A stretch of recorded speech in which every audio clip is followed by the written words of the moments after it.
যে এত ক্ষুধা লাগছিল, কয়দিন খাইনে, পড়ে আসি রাসূলুল্লাহ সাল্লাল্লাহু আলাইহি ওয়াসাল্লামের কাছে বসে হাদিস শুনি, কাজ কাম করতেও মন চাই না, খিদেও খুব লাগছে। তা রাস্তার পাশে যেয়ে বসলাম, যেখান থেকে লোকজন নবীজির মসজিদে যাবে। ভাবলাম যে কোনো বড় লোক সাহাবী, সচ্ছল সাহাবী গেলে একটু সালাম কালাম দিয়ে মুসাফা করব, যদি চেহারাটা দেখে বোঝে যে আমার খুব খিদে লেগেছে, যদি একটু দাওয়াত দিয়ে বাড়ি নিয়ে যায়। আবু বকর আসলেন, সালাম দিলাম, দিয়ে জিজ্ঞেস করলাম, ভাইজান এই যে আল্লাহ কোরআনে এই কথাটা বলেছেন, এটা তাফসীর কি হবে? আবু হুরায়রা আবার বলছে, আসলে তাফসীর শোনা আমার উদ্দেশ্য না। ভাবলাম যে একটু দু একটা কথা বললে যদি উনি বলেন চলেন বাসায় যাই, বাসায় যে যদি এক কাপ দুধ টুধু খাওয়াই, তাও তো একটু খিদেটা যায়।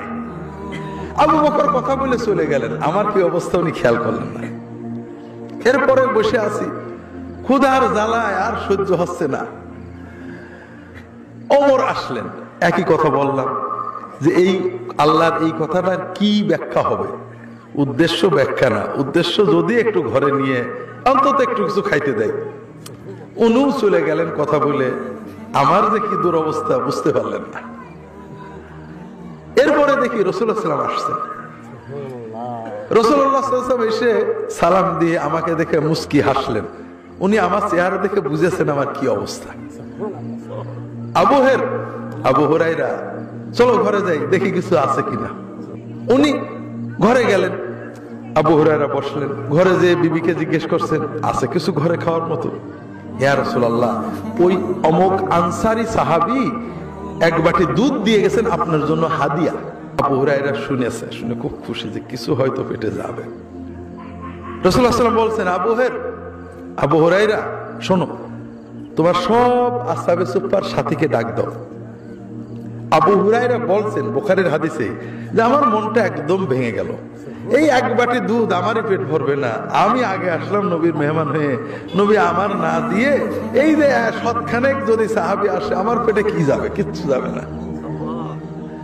কি করব? যেহেতু রাসূলুল্লাহ সাল্লাল্লাহু আলাইহি ওয়াসাল্লাম হুকুম করে ফেলেছেন, আর নবীর হুকুম না শুনে তো উপায় নেই। এই জন্য আমি গেলাম, সবাইকে ডাকলাম, সবাই আসলেন। রাসূলুল্লাহ সাল্লাল্লাহু আলাইহি ওয়াসাল্লাম দুধের বাটিটা আমার হাতে দিলেন, দিয়ে বললেন যে একজন একজন করে খাওয়াও।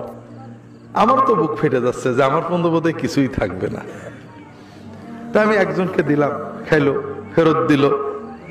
আরেকজনের দিলাম, খাইলো, আমার কাছে আবার বাটিটা ফিরিয়ে দিল, কিন্তু দুধ আর কমে না। এইভাবে করতে করতে সবাই দুধ খেয়ে ফেললো। রাসূলুল্লাহ সাল্লাল্লাহু আলাইহি ওয়াসাল্লাম শুধু মুস্কি মুস্কি হাসছেন আমার দিকে তাকিয়ে। শেষে সবাই খেয়ে চলে গেল। রাসূলুল্লাহ বললেন, আবু হুরায়রা, এখন তো বাকি থাকলাম তুমি আর আমি, তো তুমি খেয়ে নাও আগে, এরপর আমি খাবো। আবু হুরায়রা খাইলেন, খেয়ে যখন বাটি দিতে গেলেন, আর একটু খাও, খাইলেন, বাটি দিতে গেলেন, আর একটু খাও। কয়েকবার খাওয়ার পরে আবু হুরায়রা বলছে, আল্লাহর কসম ইয়া রাসূলুল্লাহ, আর জায়গা নেই। তো ভাইরা, রাসূলুল্লাহ সাল্লাল্লাহু আলাইহি ওয়াসাল্লাম নিজের হাদিয়াটাও, নিজের আল্লাহর যে টাকা দিতেন, আল্লাহ গনিমতে